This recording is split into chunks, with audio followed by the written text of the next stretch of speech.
Hello, and welcome to Handled-ish, Productivity for the Imperfect, a weekly podcast for those who want to elevate their productivity but are not looking for perfection. I'm your host, Betsy Hayes, and I am really happy you're here with me in podcast land or on YouTube.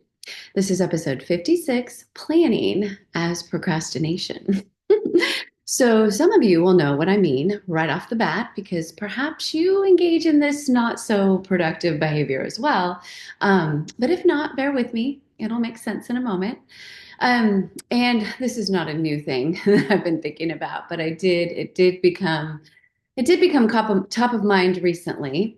Because I was in a period of time a couple of weeks ago where I was feeling a little bit overwhelmed. I had a lot of things to do.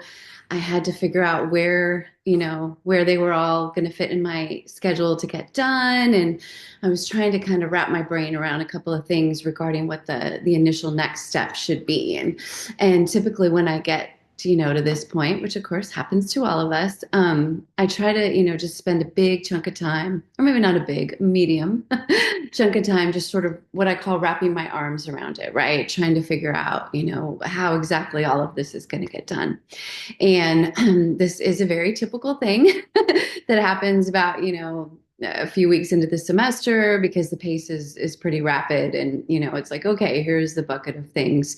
How are we going to make it work in the capacity? So um, I'm pretty sure that a lot of you have had periods of time where you feel that way. You've got a lot that you want to do, have to do, need to do, and you just really need to sit down and figure out how it's all going to happen, which is a great time to sit down and do some planning. I definitely agree with that. And as you know, I am a super planning nerd. Like, planning literally makes me happy. It's like fun, right? I love to think of my time as a puzzle and figuring out how to put everything in its place and making sure that that doesn't mean that I'm doing things from 5 a.m. to 11 p.m. every day because I don't know about you, but I just don't have the stamina for that anymore. Plus, I'm pretty sure the research proves that that is not entirely healthy. So figuring out when there is going to be some wiggle room and blank spots in my calendar, time for rest, time for taking care of myself, all the things. And so I really enjoy sitting down and doing that. So that's what I did. I sat down and I looked at sort of the next few weeks with an eye toward the whole semester. And I was very, very prescriptive regarding what I was going to do. That weekly template that we talked about a few weeks ago, I used that as a starting point. Readjusted that all the things. And so I had put together this amazing, well, okay, amazing, I guess is subjective, but I thought it was pretty good plan for the next couple of weeks. And I was feeling really good. I'm like, cool, I can get it all done. This is going to make me happy. Everything's fine. So then I got up the next day and meanwhile, mind you, I had the whole day planned, right? I knew exactly what I was supposed to do when, and everything was going to be fine. And I got up the next day, and instead of like doing the things that I had planned to do, I started monkeying with my schedule again, right?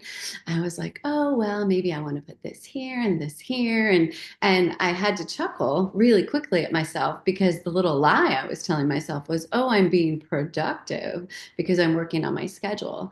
The truth was that I didn't need to work on my schedule because I had spent time the day before doing that. And I was literally using planning as procrastination.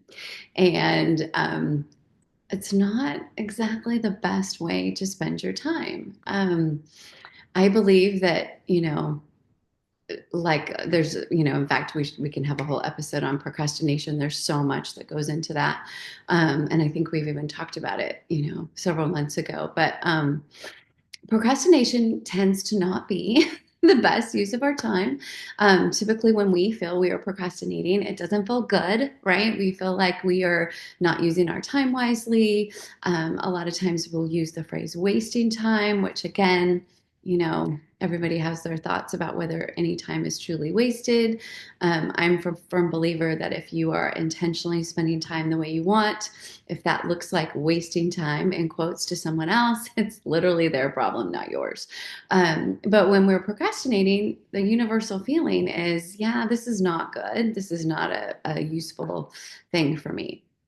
So, because I'm trying to be more intentional. I caught myself right away. And again, I had a chuckle, which I encourage, when you're being a little bit ridiculous, it's really good to laugh at yourself because, humor is important. And I thought, oh my gosh, no, I am not going to monkey with my schedule because I literally figured it out yesterday and I need to get going on my tasks. So I wanted to raise this issue because sometimes perhaps, we don't know that we are using planning as procrastination. And so that's sort of my challenge to you this week, especially if you already created a plan, right? And you know that everything's going to be fine. You don't want to use planning as procrastination, right? Because yes, can we always tinker with our schedule and make it a little bit better? Or, again, if you are like me and enjoy tinkering with your schedule, that can be something that you're procrastinating with, something that's actually something you enjoy doing. But be intentional and try to catch yourself if you are using planning as procrastination. Because I bet you will be a happier, more productive human if you actually just implement said schedule rather than spending time monkeying with it, which is not getting the things on your to-do list done. So what I did was I thought, okay, nope, not going to do this. What is the worst thing that I have to do today? Meaning, what is the thing I want to do the least, that I'm not excited about? Maybe not exactly sure when to start. Maybe it's just a yucky task, like a phone call to a doctor's appointment or to a doctor's office. I don't know about you, but I just really hate calling and making those appointments. So I figured out what it was and I did that thing. And we talked about this a couple of times over the last few months. My family calls that eating a frog, right? Which is, maybe, kind of a gross analogy, but it does come from that book about eating frogs. And the idea, right, is to do the thing you want to do the least first. And there is a huge piece of satisfaction about that. And do that. And then it tends to get you back on track because what that does is it provides you with a little bit of momentum. So that's what I did. I picked the thing that I wanted to do the least. I did that. And then I did have momentum and I was back on, hey, here's my plan for today. I'm going to implement said plan.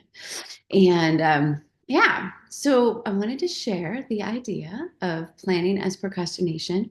I'm curious if that is something that you have thought about before.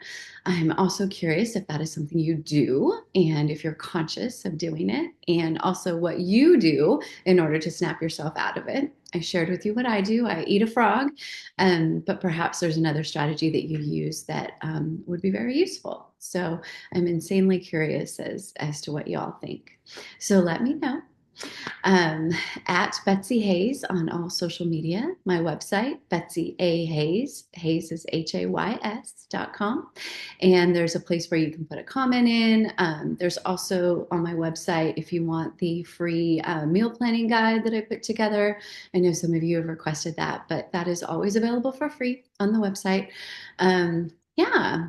And so let's do that this week. Let's try to be really, really paying attention and seeing when we're using planning as procrastination. And instead of making up stories and telling ourselves that we're being productive because we're working on our schedule, let's be honest, if the schedule is pretty good, we really don't have to work on it and we should just do the things, right? And again, sometimes we're procrastinating because there's a frog or two on that schedule that we're not excited about doing.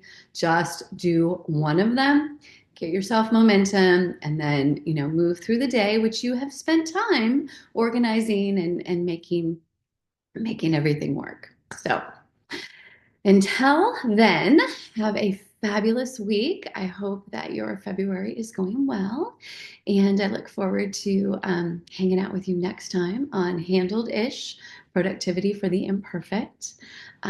Please take care of yourself, and as you know, please be kind and give yourself some grace because I know that you are doing way better than you think you are. Trust me. Take care.